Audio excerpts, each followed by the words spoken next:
সুপ্রিয় দর্শক, আসসালামু আলাইকুম। সবাইকে স্বাগতম জানাচ্ছি আজকের গুরুত্বপূর্ণ সংবাদে। প্রথমেই জানিয়ে দিচ্ছি সংবাদ শিরোনাম। সর্বজনীন পেনশন স্কিমে নিবন্ধন মাত্র 4 লাখ, নেপথ্যে যে কারণ। এবং সবশেষে থাকছে শেষ পর্যন্ত সরকারি কর্মচারীদের বেতন ভাতা কত শতাংশ বাড়ছে। শুনছিলেন সংবাদ শিরোনাম, এখন বিস্তারিত। তার আগে ছোট্ট একটি আবেদন, সঠিক ও নির্ভরযোগ্য সংবাদ পেতে আমাদের চ্যানেলটি সাবস্ক্রাইব করুন, আপনাদের মতামত কমেন্টে জানান, আর ভিডিওটি ভালো লাগলে একটি লাইক দিতে ভুলবেন না। আপনাদের মতামতই আমাদের শক্তি। এখন চলুন বিস্তারিত দেখা যাক। সর্বজনীন পেনশন স্কিমে নিবন্ধন মাত্র 4 লাখ, নেপথ্যে যে কারণ।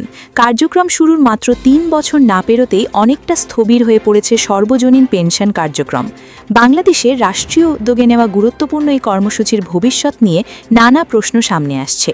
7 কোটি গ্রাহকের লক্ষ্য নিয়ে যাত্রা শুরু করা সর্বজনীন পেনশন কার্যক্রমে এখনও পর্যন্ত নিবন্ধনকারীর সংখ্যা 4 লাখেরও কম। খবর বিবিসি বাংলার।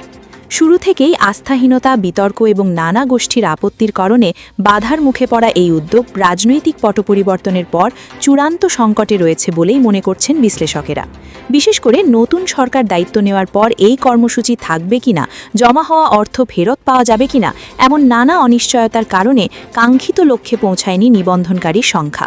এমনকি দীর্ঘদিন ধরে অর্থ জমা দেওয়াও বন্ধ রেখেছেন পুরনো নিবন্ধনকারীরা অনেকে।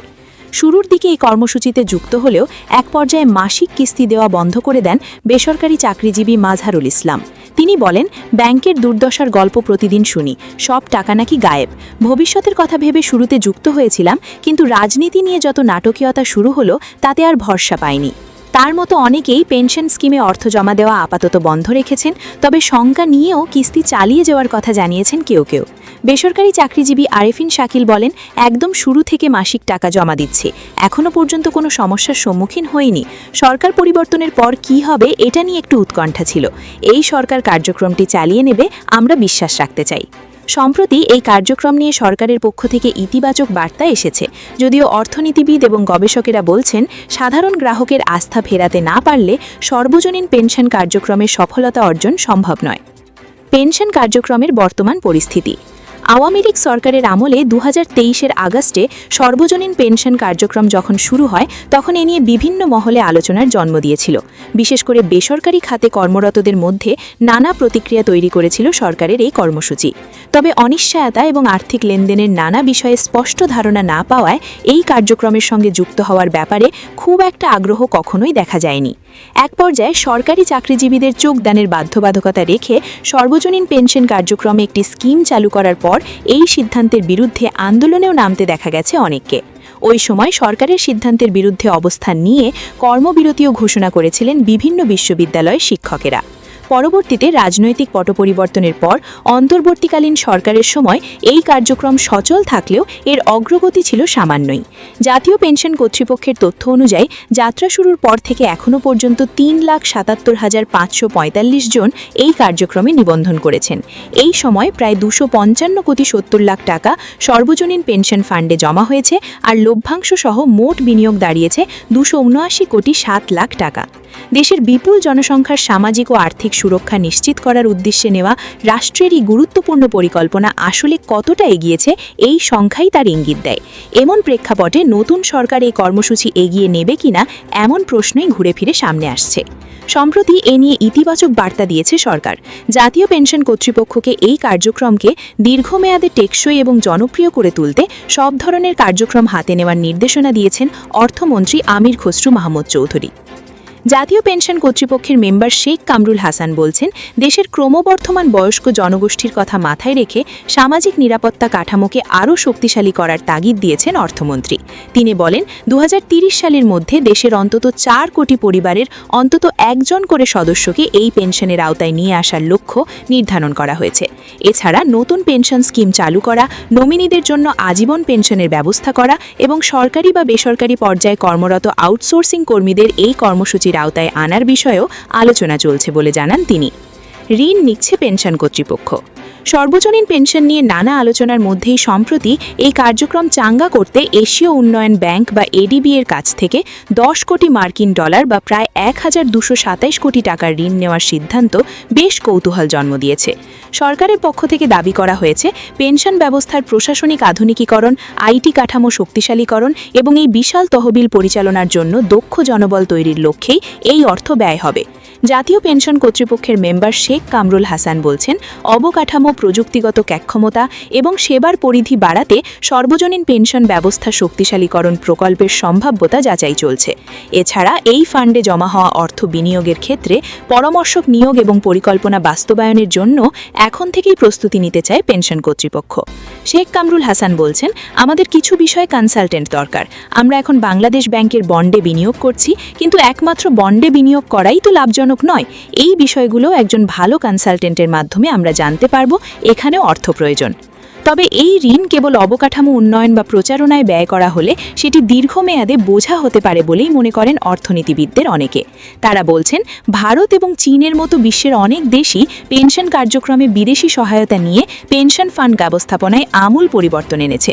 অন্যদিকে চিলির মতো অনেক দেশ এই কার্যক্রমকে পুরোপুরি বেসরকারি খাতের উপর ছেড়ে দিয়ে বিপাকে পড়ার ঘটনাও রয়েছে।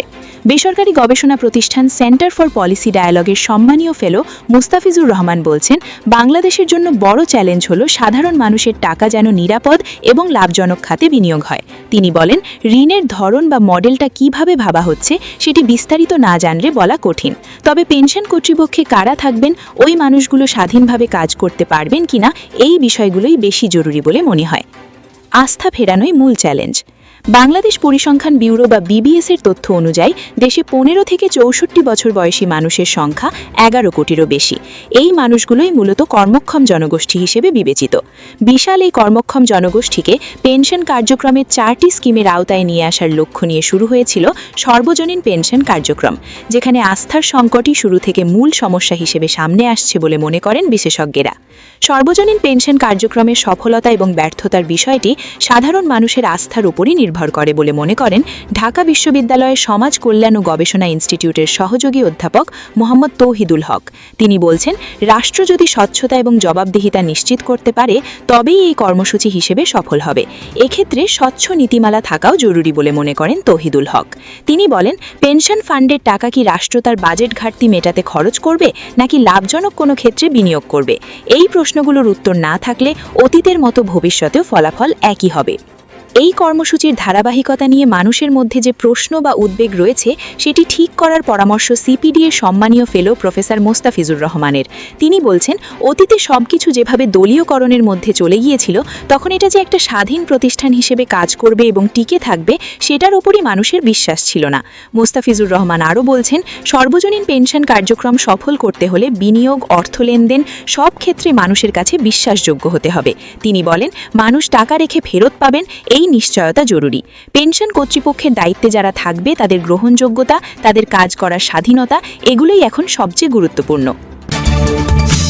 এবং সবশেষে থাকছে, শেষ পর্যন্ত সরকারি কর্মচারীদের বেতন ভাতা কত শতাংশ বাড়ছে। সরকারি কর্মচারীদের জন্য নতুন বেতন কাঠামো বা নবম পে স্কেল নিয়ে আলোচনা শুরু হয়েছে। জুলাইতে শুরু হতে যাওয়া নতুন অর্থ বছরের পর থেকেই সরকারি চাকরিজীবীদের বেতন বৃদ্ধির আভাস দেওয়া হয়েছে সরকারের তরফ থেকে। তবে কী হারে বা কতটা বাড়ছে তা এখনও পরিষ্কার নয়। অর্থ ও পরিকল্পনা মন্ত্রী আমির খসরু মাহমুদ চৌধুরীও বলেছেন যে আগামী বাজেটে নতুন বেতন কাঠামো বা নবম পে স্কেল বাস্তবায়ন হবে। কিভাবে সেটি হবে তা নিয়ে আলোচনা চলছে। সরকার কি চাইছে এই নবম পে স্কেল এবারের বাজেটেই পুরোপুরি বাস্তবায়ন করবে নাকি ধাপে ধাপে করবে? জানতে চাইলে মন্ত্রী বলেন, এই বাজেটে শুরু হবে আর শেষ পর্যন্ত সরকার মন্ত্রিপরিষদ সচিবের নেতৃত্বাধীন কমিটির সুপারিশের অনুযায়ী এই পে স্কেল বাস্তবায়ন করবে কি করবে না সে নিয়েও আলোচনা চলছে।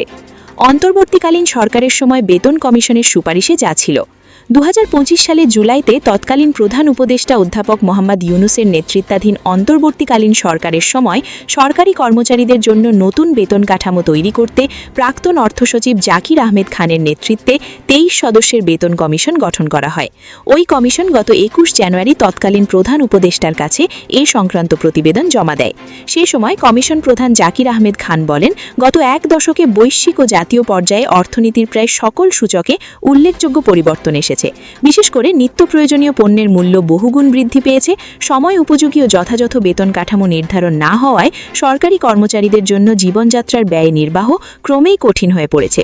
সেই কমিশন তখন সরকারি কর্মচারীদের জন্য 20টি স্কেলে বেতন সুপারিশ করে।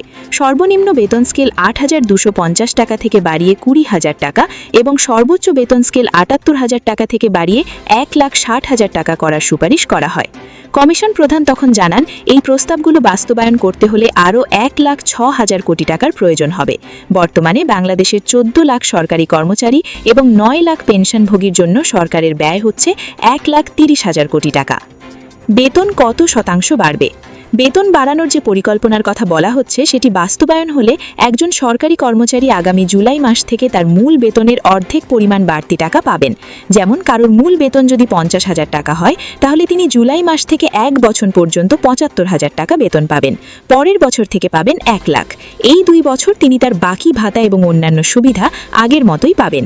এরপর তৃতীয় বছরের জুলাইয়ে গিয়ে ওই সরকারি কর্মচারী বাড়তি যোগ হওয়া মূল বেতনের পাশাপাশি নতুন বেতন কাঠামো অনুসারে বাড়ি ভাড়া সহ অন্যান্য ভাতা এবং সুবিধা পেতে শুরু করবেন। অন্যান্য ভাতা এবং সুবিধার মাঝে বাড়ি ভাড়া, চিকিৎসা ভাতা, উৎসব ভাতা, এমনকি শিক্ষা ভাতাও রয়েছে। পাশাপাশি নতুন পে স্কেল অনুযায়ী পেনশন সুবিধাও বাড়ানো হবে। অন্তর্বর্তীকালীন সরকারের সময়ের কমিশনের প্রতিবেদনেও সুপারিশ করা হয়েছে, কোনো কর্মচারীর প্রতিবন্ধী সন্তান থাকলে তাকে 2,000 টাকা ভাতা দেওয়া হবে। তবে এক্ষেত্রে শর্ত ছিল যে সকল ক্ষেত্রেই সর্বোচ্চ 2 জন সন্তান এই সুবিধা পাবে। এতে আরও বলা হয়েছে, 11তম থেকে 20তম গ্রেডের কর্মচারীদের জন্য প্রচলিত মাসিক টিফিন ভাতা 200 টাকার স্থলে 1,000 টাকা করা যেতে পারে। তবে ফেব্রুয়ারিতে বিএনপি সরকার রাষ্ট্র পরিচালনার দায়িত্ব নেওয়ার 2 মাস পর নতুন বেতন কাঠামো বাস্তবায়নে গত 23 এপ্রিল মন্ত্রিপরিষদ সচিবের নেতৃত্বে 10 সদস্যের একটি কমিটি গঠন করা হয়। এই কমিটি 3 ধাপে বেতন কাঠামো বাস্তবায়নের সুপারিশ করে। কিন্তু বেতন কত শতাংশ বাড়বে, কী হারে বাড়বে, কমিশনের প্রস্তাবিত বেতন কাঠামো অনুসরণ করা হবে নাকি সেখানে পরিবর্তন আনা হবে, তা এখনও পরিষ্কার নয়। তবে বেতন কাঠামো বাড়বে এবং জুলাই থেকেই সেটি কার্যকর হবে বলে সরকারের কর্মকর্তারা বলছেন। মূল বেতন বাড়ার ফলে বাড়ি ভাড়া ও ভাতার অঙ্ক স্বয়ংক্রিয়ভাবে বাড়বে। যেমন সরকারি চাকরিজীবীরা এতদিন মূল বেতনের 20% বৈশাখী ভাতা পেয়ে আসছিলেন। এ হার বাড়িয়ে 50% করার সুপারিশ করা হয়েছে। এতদিন 11তম থেকে 20তম ধাপের চাকরিজীবীদের জন্য যাতায়াত ভাতা ছিল। এই যাতায়াত ভাতা নতুন বেতন কমিশন 10ম থেকে 20তম ধাপ পর্যন্ত দেওয়ার সুপারিশ করেছে। সাবেক অর্থসচিব জাকির আহমেদ খান বিবিসি বাংলাকে বলেন, বেতন ভাতা কত ধাপে বাড়ানো হবে তাদের দেওয়ার সুপারিশে ছিল না। সম্পদ সীমাবদ্ধতা থেকে শুরু করে সবকিছু বিবেচনা করে সরকার সিদ্ধান্ত নিবে এ বিষয়ে। সরকার বিবেচনা করে দেখে যে কখন দেওয়া যাবে, কিভাবে দেওয়া যাবে, কত শতাংশ দিবে, এর সঙ্গে কমিশনের কোনো সম্পর্ক নাই। সরকারি চাকরিজীবীরা কি বলছেন? সরকারি চাকরিজীবীদের বড় একটি অংশ মনে করছেন, দীর্ঘদিন পর নতুন বেতন কাঠামো বাস্তবায়ন হলে তা তাদের জীবনযাত্রায় কিছুটা স্বস্তি আনবে। তবে তাদের অনেকেই চান এই পে স্কেল 3 ধাপে নয় 1 ধাপে বাস্তবায়ন করা হোক। বর্তমানে যশোরে কর্মরত বাংলাদেশের এক সরকারি কর্মকর্তা কাউসার আহমেদ বিবিসি বাংলাকে বলছিলেন, সরকার চিন্তা করছে যে এই পে স্কেলে 100% বেতন বৃদ্ধি করা হবে, কিন্তু এই বছর পাবে মূল বেতনের অর্ধেক, পরের বছরে বাকি অর্ধেক, এর পরের বছর পাবে ভাতার বর্ধিতাংশ।